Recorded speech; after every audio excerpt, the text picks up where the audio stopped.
Hey, you guys. My name is Shanda Hustler Rigby. I think this is the first time I've ever sat down in front of an iPad to make a video to send people, but I really felt compelled to do this because I have a practice that I do.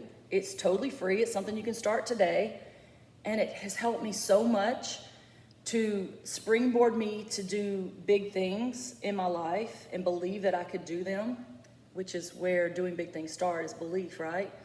And it has also helped me through some really tough times. And so I'm making this video for a couple of my friends who are going through a tough time. They're taking care of loved ones who are sick, end of life situations, and I wanted to send this to them and encourage them. And then I also have another friend who is about to embark upon something really big that she's going to need a lot of faith to see her through and get this done.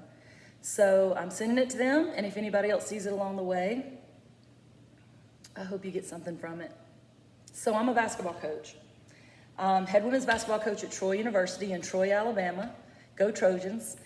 And my whole philosophy that I operate out of, the whole thing I'm working for, is to try to do things that are so big that people cannot deny that Christ was in them. Or at least they ask me, how did you do that? How are you doing that? And I can tell them it's not because I'm any kind of great hotshot basketball coach, but it's because of Christ in me and my faith that he's helping me to do things that I could never have done without him.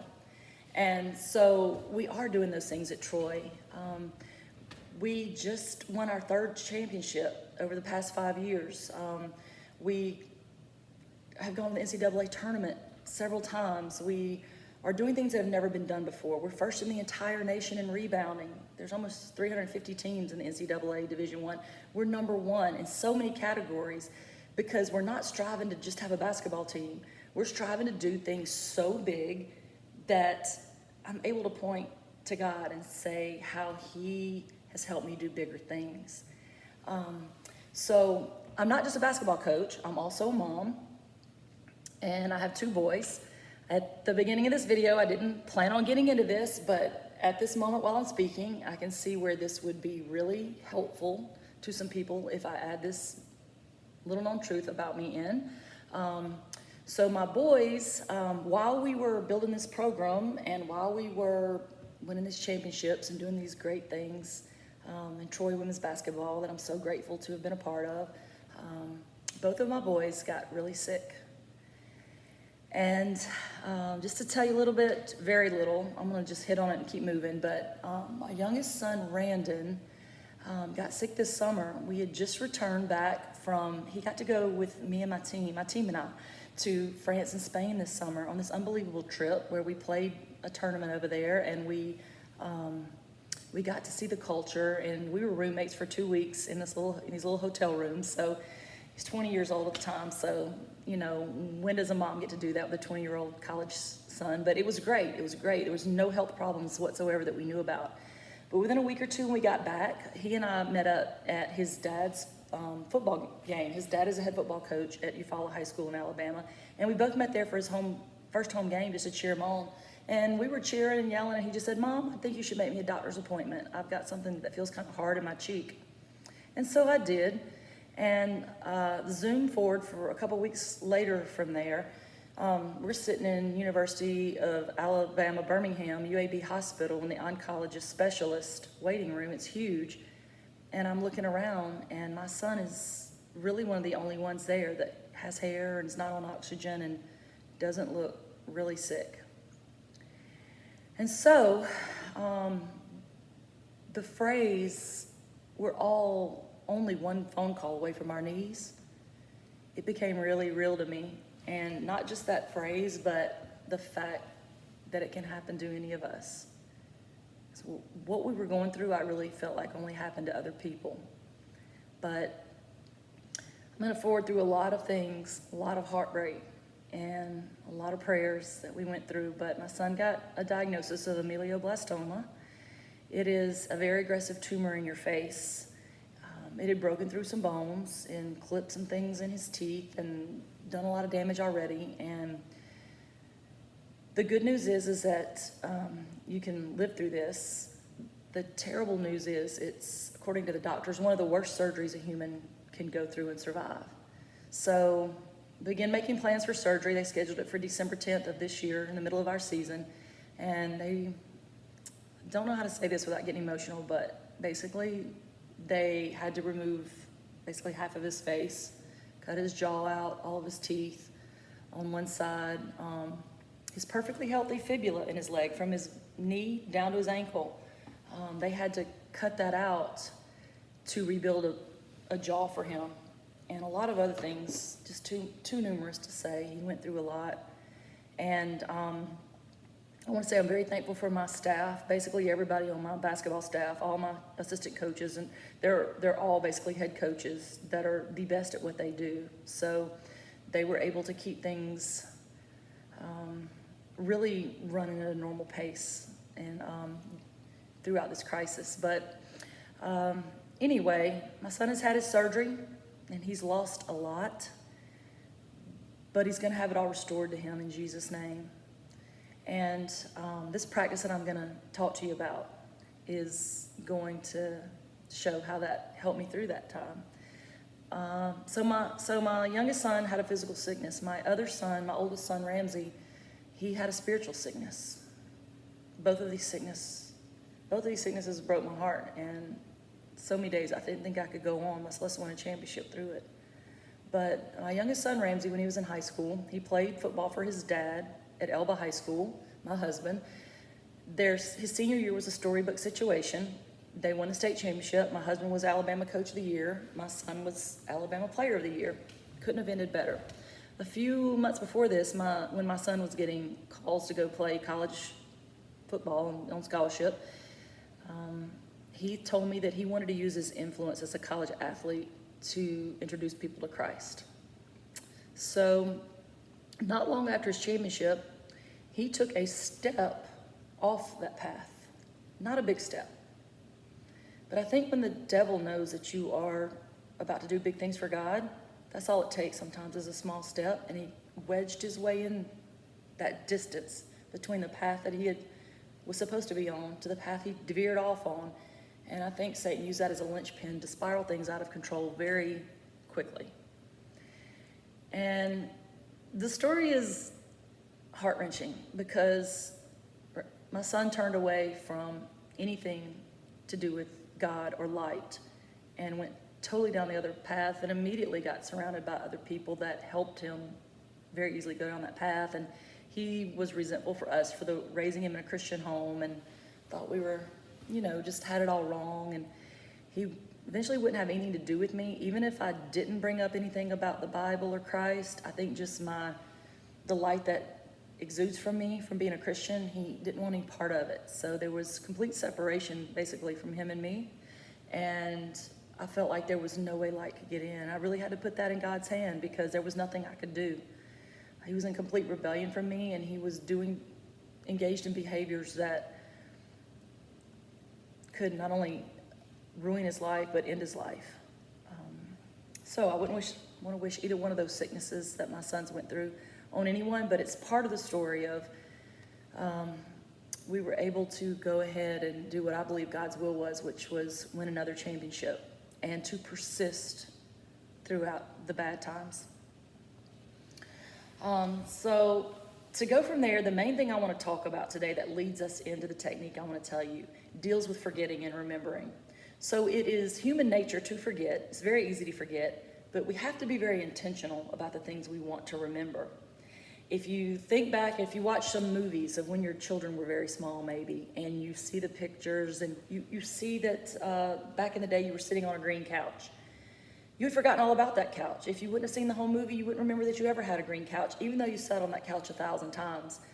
That's very typical of our memories and our forgetfulness. If it's out of sight, it's out of mind a lot of times. So I want to ask you, can you remember 5 times that God was very real in your life and showed up and maybe answered prayers, or you knew he was there with you in a tangible way? Can you right now think of 5 times, not talking about the big things he did like on the cross or he saved you, but very personal things he's done for you in your lifespan? It's really hard to recall specifics, if you're like me, from your past of what he's done. we forget things. We might remember a few, but we forget sometimes more than we remember. And it's really a shame, because it is the forgetting what he did for us in the past that keeps us from doing great things in our future. I was an English teacher before I was a basketball coach. I was a high school English teacher, and Emerson had a quote. Emerson wrote that all I have seen teaches me to trust the Creator for all I have not seen. All I have seen teaches me to trust the Creator for all that I have not seen. So if we don't remember what he's done for us in our past, how can we have the faith to do things for him in the future and trust him in the future? Think about a dad at a pool, and his little girl is on the steps, very young, and he wants her to jump, and he's going to catch her, right? And she has a really hard time trusting that at first, because she doesn't want to get her head in the water.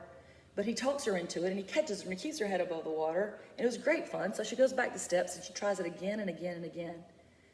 And as long as he was faithful to keep her head above the water, she builds a trust in him. So when he asks her to move to the side of the pool, even though they're in the shallow end, it's still a big step for her to jump from the side of the pool into his arms. But because of what happened on the steps, she knows he'll catch her. So she does it again and again and again, until finally he moves to the deep end. And that's such a scary thought for her. She could have never moved to the deep end and jumped off if he wouldn't have built the trust on the side of the pool in the shallow and back on the stairs. And eventually we know they're going to move that diving board. We know it because he built that trust, and she's eventually going to do it. So we can do the next big thing when we remember the trust we had in the times before. So if you put that analogy in life, it's okay for us when we're small to be on the steps of the pool, but it's not okay when we're 20, 40, 60 years old to still be over there on the steps of the pool, because we're scared to jump from the diving board because our faith isn't strong enough. We don't remember that God catches us every time. As humans, we forget. We need to be intentional about remembering. So another thing about remembering is it's biblical. I'm not a Bible scholar in any way, but one example that comes to mind is the rainbow. At one point, God destroyed the earth with water, right? And he wanted us to remember that he'll never do that again. He promised he would never do it again. But he knew we would probably forget that promise, like when it starts raining really hard outside and we have these little small floods come up. He wants us to remember that he promised he's never going to destroy the earth by water again. So he gave us what? Gave us the rainbow. He says that's his promise and his reminder to us. I want to tell you that, just let me give you a sneak peek into the technique I say we're going to use. The technique that we're going to use to build your faith and help you do bigger things in your future involves a remembering box that I have here. And inside it, it is full of remembering rocks. Okay, we're going to come back to that. But I want to go back to the fact that God made provisions for us to remember in his word and in the Bible. We talked about the rainbow and his promise. Here's another one, the one that gave me the idea for the remembering rocks. It is a story in Joshua. When Joshua was leading the Israelites, the priests were carrying the Ark of the Covenant, and they had to cross the Jordan River.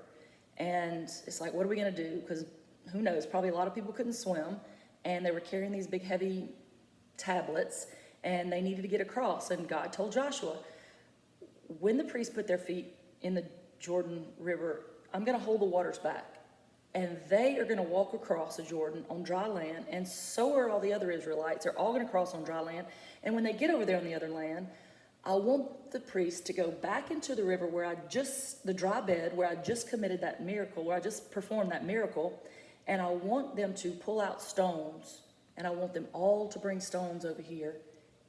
The stones are supposed to help you remember and help their children remember what I did for them.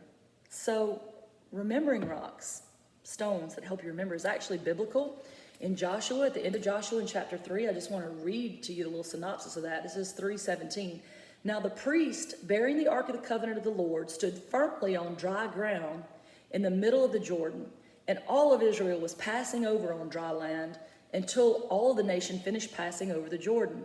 And you can go through and read into chapter 4, but I want to skip down to verse 5, because it says, "And Joshua said to them, pass on before the ark of the Lord your God into the midst of the Jordan, and take up each of you a stone upon his shoulder, according to the number of the tribes of the people of Israel, that this may be a sign among you. When your children ask in time to come, what do those stones mean to you? Then you shall tell them that the waters of the Jordan were cut off before the ark of the covenant of the Lord." He goes on to say he wants it to serve for them to remember the miracle he did for them, and he wants their children to remember. What a great legacy. If our children had a record of everything God did for us in our lives, it might start them out with a stronger legacy of faith than they would be without it. It's a shame if we just don't pass that along. So we've talked about how it was biblical in the Bible. Now let me show you what my remembering rocks are like. Again, this is so simple. I start with a very flat rock. On this first flat rock, I just write with a permanent marker. I wrote on this rock the names of God that have meant something to me in my life. So right here is a heart, because I like to remember that God is love. He is love. Like, even though sometimes we feel he's just up there judging us or whatever, the truth of the Bible says is that God is love, and he loves us very much. I've got Waymaker on here because he's made a way for me so many times. I've got Omnipresent. I like for him to remember that even right now as I make this video and as you're watching this video, he is present with us. He is present with us, and that's good to remember. I put on here, he fights my battles. I've held on to this rock many times when I was going into a battle, maybe even a basketball game that I didn't think we had much of a chance with without him, and ask him to fight my battles. He's all powerful. He's a king of the king. I've got Alpha and Omega written on here to remind me how he spans. Sometimes in our limited mind we forget, but he was there at the beginning, and he's going to be there at the end. So he's a good, good father. I could go on and on, but that's where I start my remembering rocks. Then whenever something happens in my life that I know God is right there for me, for performing miracles for me, or just right there with me, I find a rock wherever I am. I keep rocks in here, but wherever I am, I try to find a rock because they're usually easy to find, and I write it on there so I don't forget. And this one was Ramsey's return, my oldest son that took that wrong path. How many hours did I cry and cry out to God? And the day that he returned to the truth, in the way that he returned was exactly the way I prayed for it. I prayed for another person to come in his life, since he wasn't letting me in his life or any truth in his life. Another person came, and God showed up to him in a real way. And I prayed for those things. And I don't want to forget that, because God was there that day, and that helps me in my future. I know it helps me be stronger. And sometimes I pray for things, or sometimes I pick things up and I forgot all about it even happened, and I wouldn't remember without the rocks. That's what they're for. But my youngest son, Randon, when he was born, he was premature. He was in the hospital, neonatal ICU, for a long time. He stayed hooked up to cords for 6 months.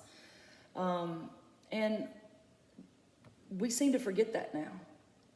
But you better believe that when that helpless infant that I love with all my heart was hooked up to all those cords and not even really breathing on his own and things like that, you better believe we were on our knees praying, and God answered every prayer. So I don't want to forget that.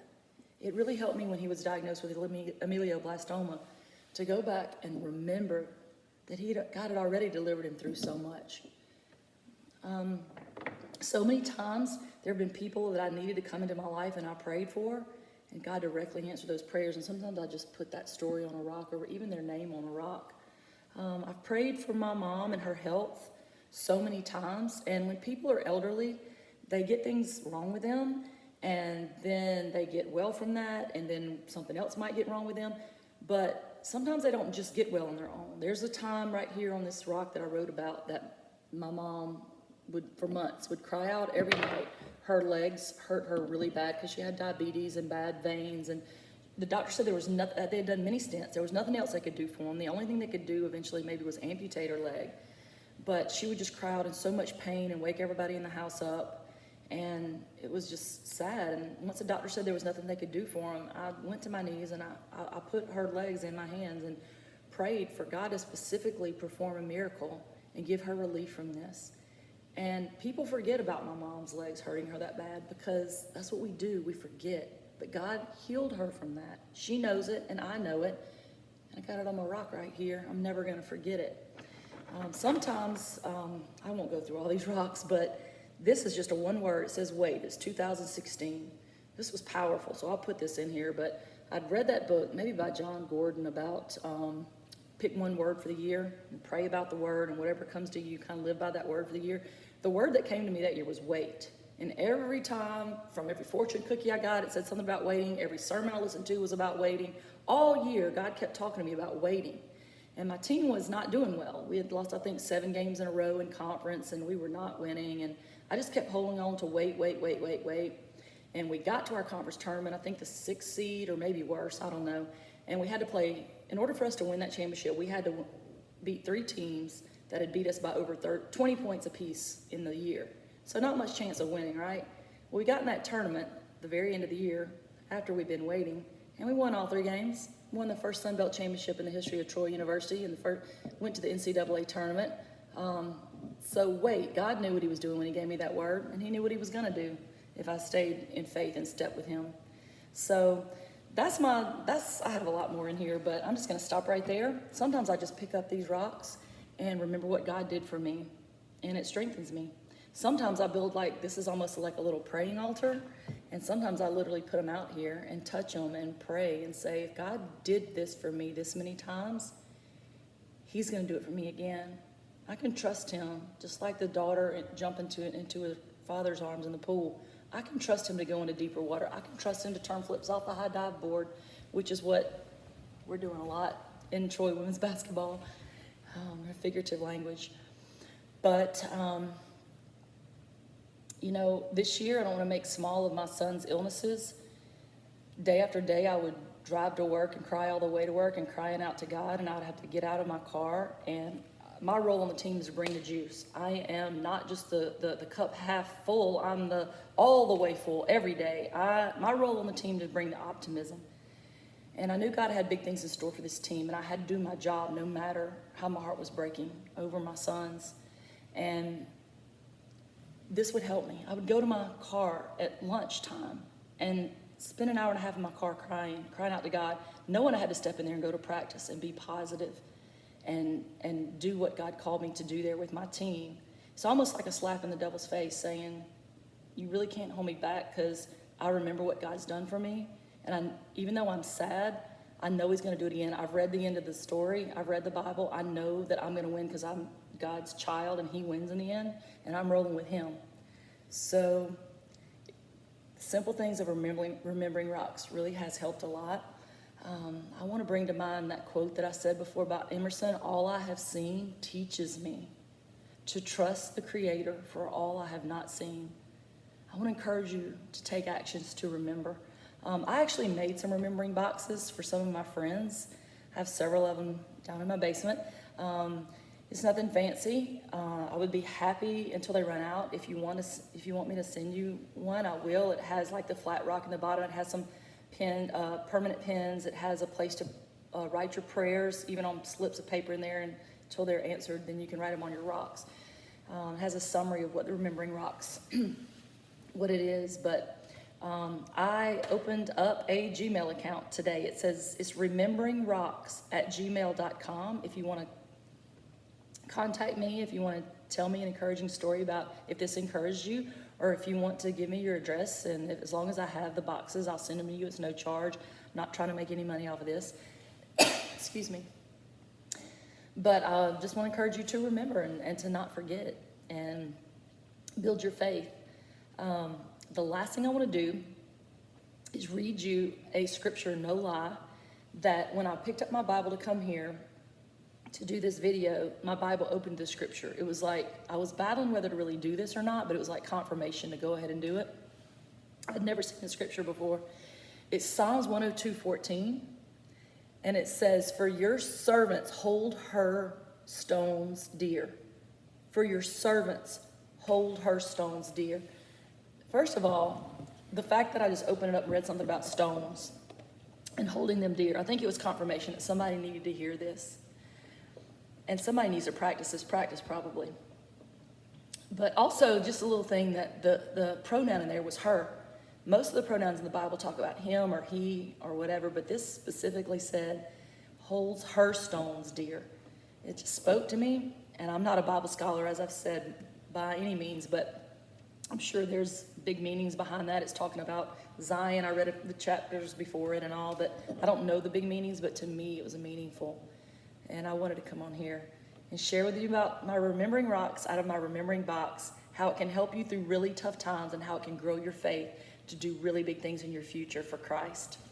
Thank you.